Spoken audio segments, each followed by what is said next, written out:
Bueno, bueno, continuamos con la intervención con el compañero Gabriel Villalba. El señor siempre estuvo presente y está presente actualmente, participando en todo, en todas las conversatorias y, y también interviniendo en todo. Bueno, al señor le damos la siguiente intervención. Compañero Gabriel, por favor, continúe con la intervención correspondiente.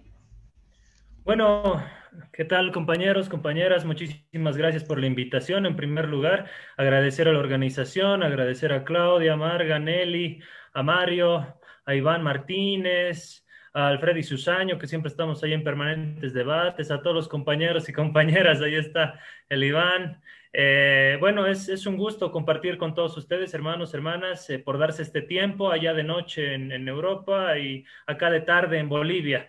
El tema que nos atañe y que nos ha traído el día de hoy es precisamente el rol y la función que tiene la Iglesia en un Estado plurinacional. Tratar de abordar este tema hay que hacerlo eminentemente con una perspectiva de retrospectiva histórica, ¿no? La Iglesia en Bolivia estaba acostumbrada a detentar el poder, no solamente simbólico, no solamente político, sino también económico. Era junto con muchos terratenientes del oriente de nuestro país, uno de los principales terratenientes, es decir, dueños de la tierra a lo largo de todo el transcurso republicano de nuestra Bolivia.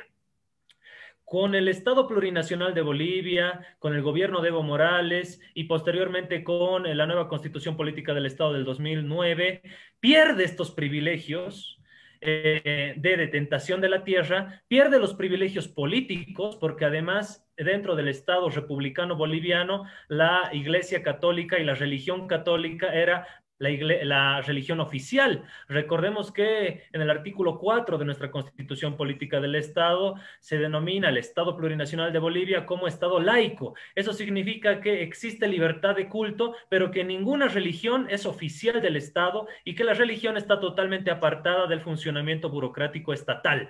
Eso es fundamental entenderlo a partir de lo constitucional, el mandato constitucional que se tiene en torno a la religión.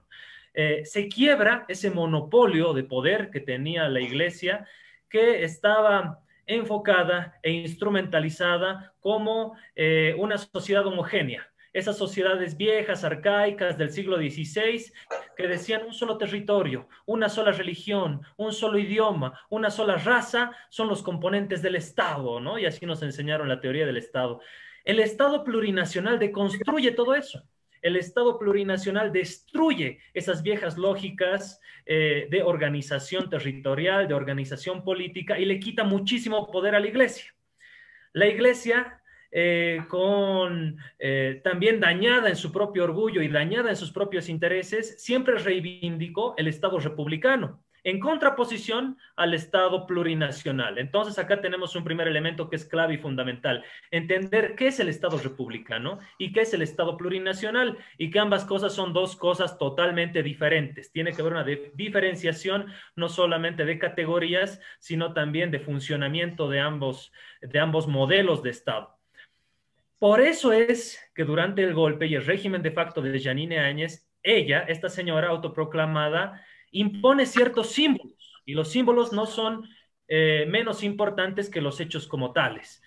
Por eso Yanine Áñez no juró en la Casa Grande del Pueblo, ni siquiera juró en realidad, ¿no? Mostró la Biblia en Palacio Quemado, el viejo edificio que representa la República. Desde ese balcón de Palacio Quemado mostró la Biblia, Biblia de la religión católica que ya había sido superada por el Estado plurinacional aceptando la diversidad de cultos religiosos. Entonces, nuevamente trataron de reivindicar ese Estado plurinacional desde lo simbólico y nuevamente Camacho se arrodilla con este abogado León, con el rosario en el cuello, con la Biblia, se arrodillan y muestran la Biblia y muestran el rosario y la policía sale amotinados con el crucifijo en la mano y toda esta simbología reivindica el Estado republicano. Por eso es que cortan los policías del uniforme de su uniforme policial la huipala, por ejemplo, ¿no? Porque la huipala representaba la bandera de la plurinacionalidad, justamente, del nuevo Estado plurinacional, al igual que la bandera tricolor boliviana, en el mismo estatus. Ellos denigraron la bandera,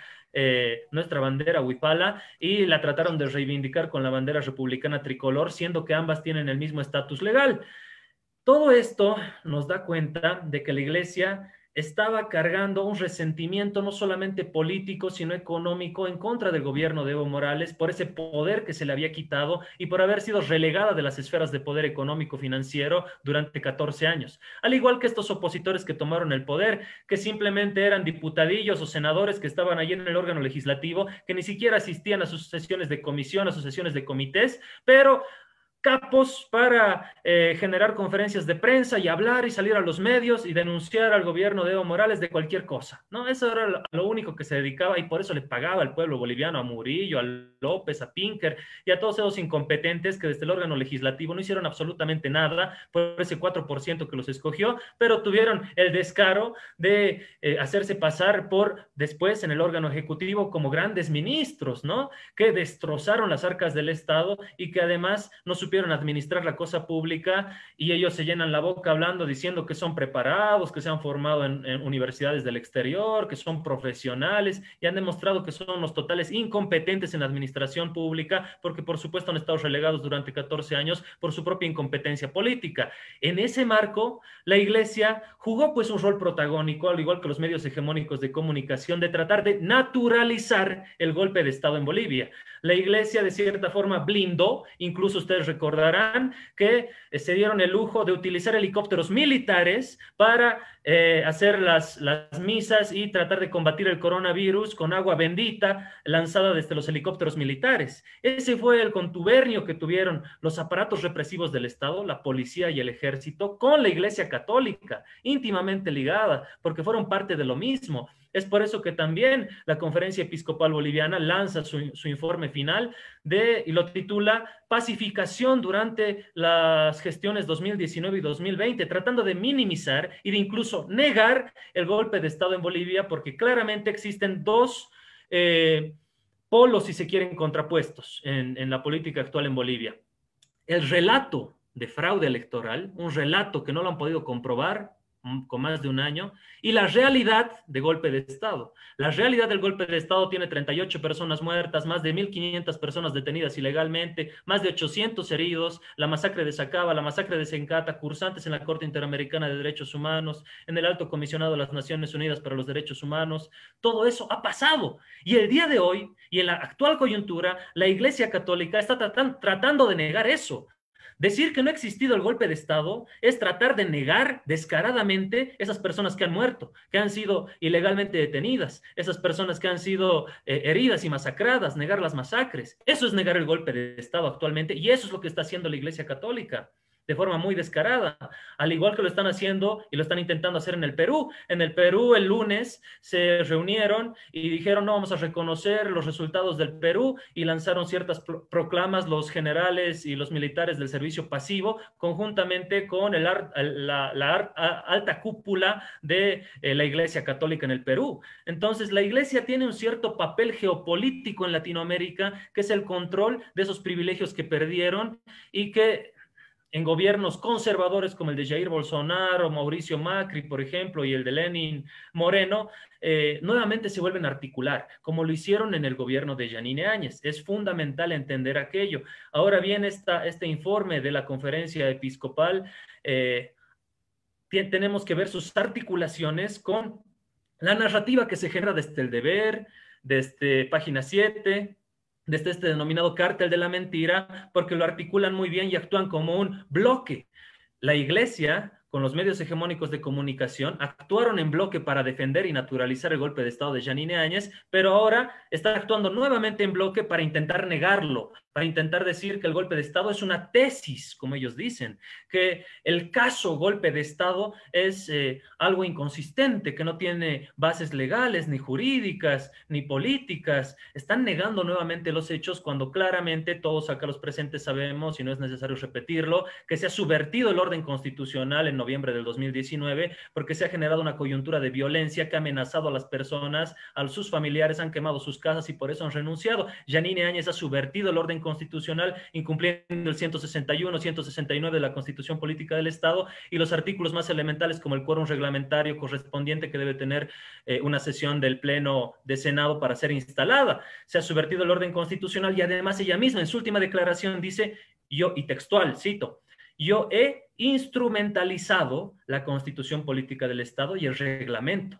dice Yanine Áñez. ¿Qué significa instrumentalizar? Significa utilizar a conveniencia de, y Yanine Áñez ha utilizado a conveniencia de sus titiriteros, porque ella era un simple títere, por eso está en la cárcel, pero los titiriteros, Luis Fernando López, Camacho, el señor Arturo Murillo, el mismo señor Carlos Mesa, el mismo señor Tuto Quiroga, que la han manejado como su títere, pues no han hecho absolutamente nada y no están respondiendo a la ley y se están amparando en este informe que saca la Conferencia Episcopal Boliviana, ¿no? Entonces, podemos ver de forma muy clara ese contubernio que existe entre los sentidos conservadores, siempre en esa dialéctica de una sociedad conservadora, republicana, versus una sociedad mucho más progresista como la del Estado plurinacional de Bolivia, que articula muchos otros ideales que se contraponen con el Estado republicano, y uno de esos ideales es la libertad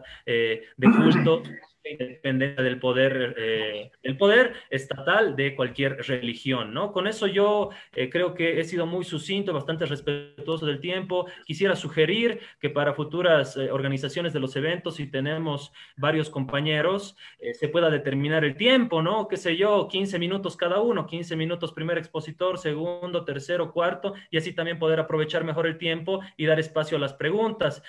Por la hermenéutica que ustedes han desarrollado en el taller del día de hoy, yo me tengo que despedir lamentablemente, compañeros. Esperaba que se empiece a las 4 de la tarde, no ha sido así. Tengo compromisos que tengo que cumplir, ya me había comprometido. Una vez más les agradezco muchísimo por esta invitación y estaremos prestos a futuros conversatorios. Les quedo sumamente agradecido. Muchísimas gracias. Muchísimas gracias, compañero Gabriel. La verdad es una impotencia. Nosotros desde el exterior lo sentimos y es un teatro realmente lo que se ha vivido.